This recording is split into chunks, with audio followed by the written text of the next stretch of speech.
Jérémy Bello, architecte et fondateur de Avextended. Mickaël Canitro, je suis DJ, producteur de musique électronique et fondateur du projet Monumental Tour. Alors, on a imaginé ce projet avec Mickaël il y a 4 ans désormais.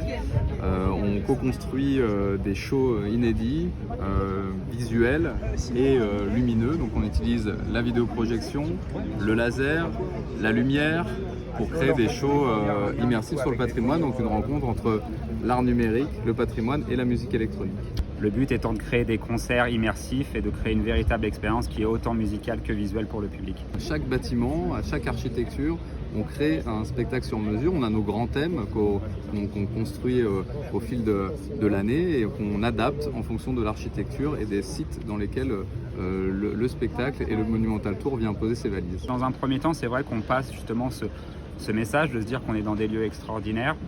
Faisons en sorte aussi de les préserver pour les générations futures. Donc ça passe déjà par quelque chose d'un peu plus pédagogique, entre guillemets, de se dire, d'expliquer en amont sur les réseaux sociaux, etc., de se dire quel est l'ADN de ce lieu, pourquoi on est ici, quelle est l'histoire du lieu, etc. Donc c'est vraiment de sensibiliser, se rendre compte qu'il y a une importance parce qu'il y a une histoire, il y a une aura particulière. Donc ça c'est déjà important d'ouvrir aussi vers davantage de savoir et de culture pour les jeunes. Je pense que c'est une des premières pierres qui est extrêmement importante pour ensuite avoir envie de le préserver. La musique électronique, même de façon générale, on peut l'affirmer, fait quand même partie du patrimoine français. C'est l'étendard de la France en termes de musique à l'étranger, c'est celle qui s'exporte le plus et qui rayonne le plus à l'international.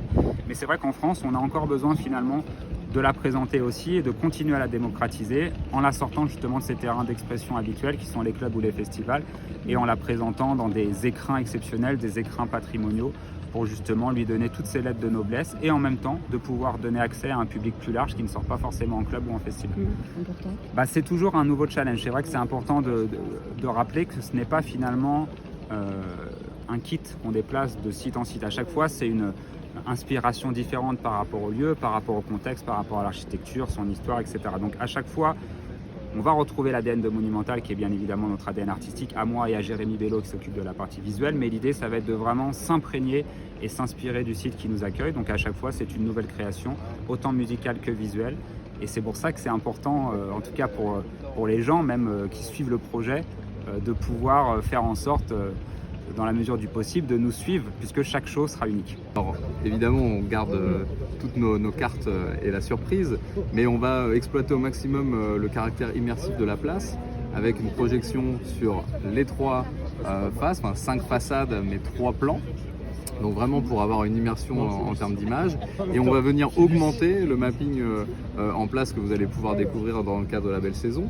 On va venir l'augmenter de lumière automatique pour venir créer de la volumétrie à l'échelle de la place, et on va augmenter également la diffusion sonore pour transformer l'espace en véritable dance floor. Parce que du coup j'utilise la musique électronique vraiment comme un outil de création au sens large, avec des notes, en tout cas pour Monumental, qui des fois vont être un peu plus cinématiques, un petit peu plus expérientiel. Le but ça va pas être uniquement dance floor, mais vraiment de proposer une expérience qui nous emmène finalement dans une sorte de voyage musical et visuel. Donc du coup il y aura des parties effectivement dansantes, il y aura des parties qui seront un peu plus contemplatives, tout ça autour de la musique électronique.